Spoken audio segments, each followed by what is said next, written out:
The first thing he noticed wasn't the child. It was the silence.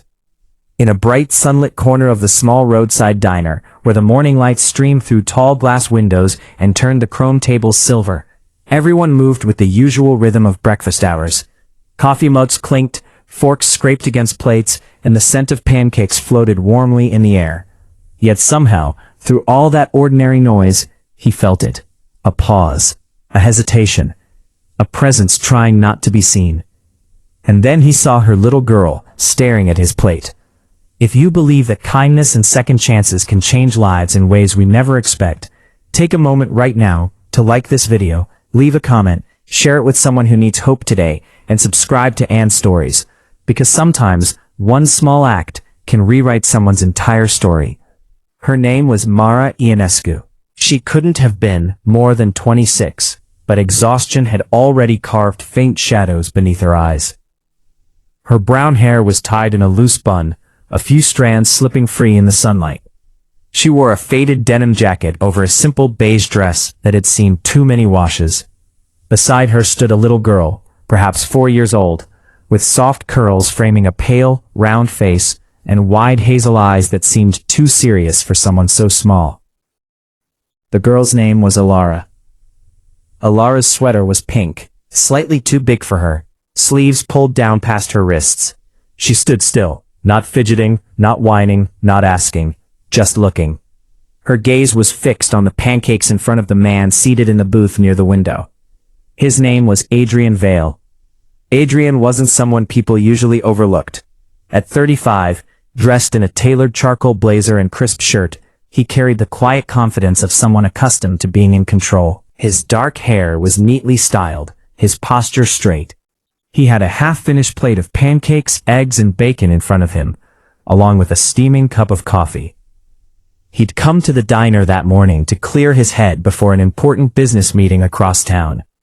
He'd chosen this place because it was quiet and unpretentious, far from the polished restaurants his colleagues favored. It reminded him of simpler days, days before boardrooms and contracts. Mara gently tugged at Alara's hand. They were trying to leave.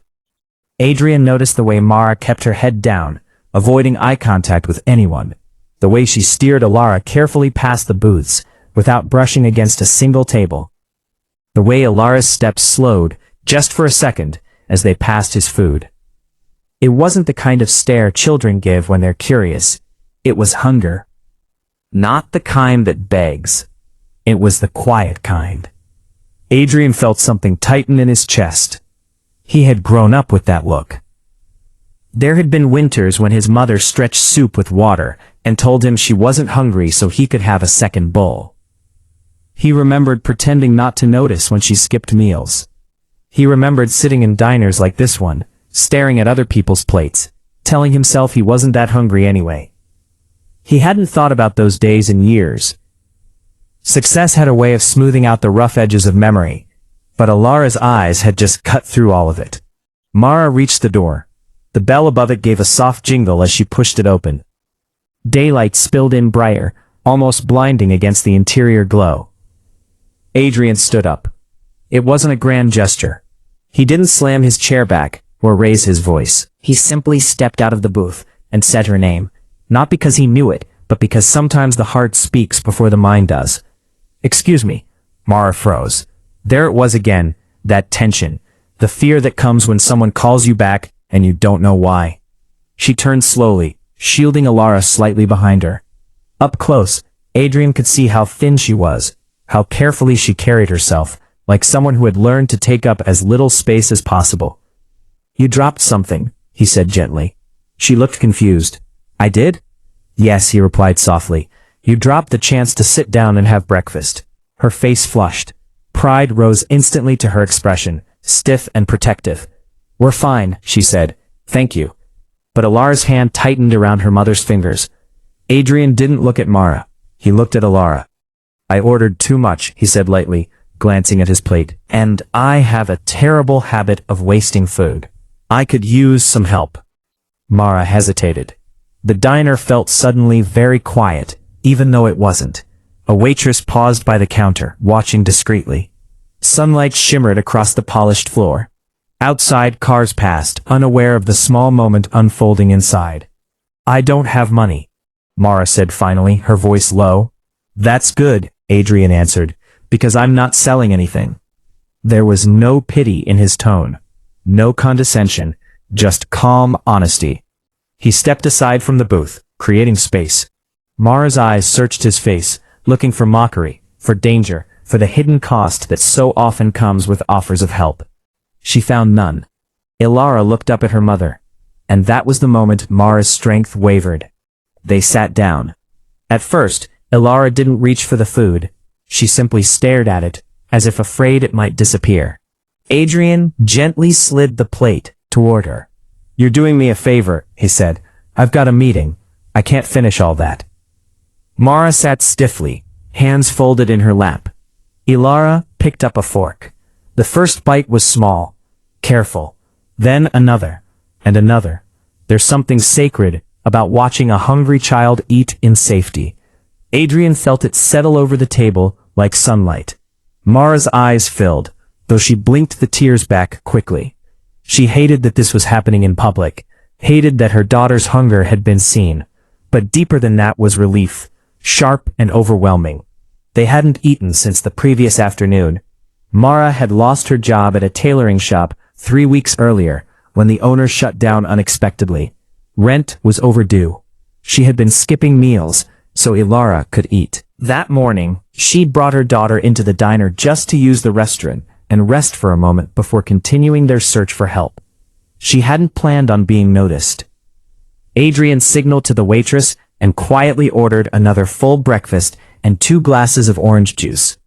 Mara started to protest, but he shook his head slightly. "Please," he said, "let me." The food arrived. This time, Mara didn't resist. As Ilara ate more confidently, a faint pink returning to her cheeks, Adrian felt something shift inside himself. This wasn't charity. It was recognition. He asked Mara about her skills, not her struggles. He listened as she explained how she'd been a seamstress since she was 16, how she could alter suits, design dresses, repair almost anything fabric-related. Her voice grew steadier as she spoke about her craft. Across town, Adrian owned a small but growing clothing brand. Ethical, locally produced, struggling to find skilled artisans who cared about quality. "What if," he said slowly, "you came by my workshop this afternoon?" Mara stared at him. "I can't promise anything," he continued, "but I can promise a fair chance."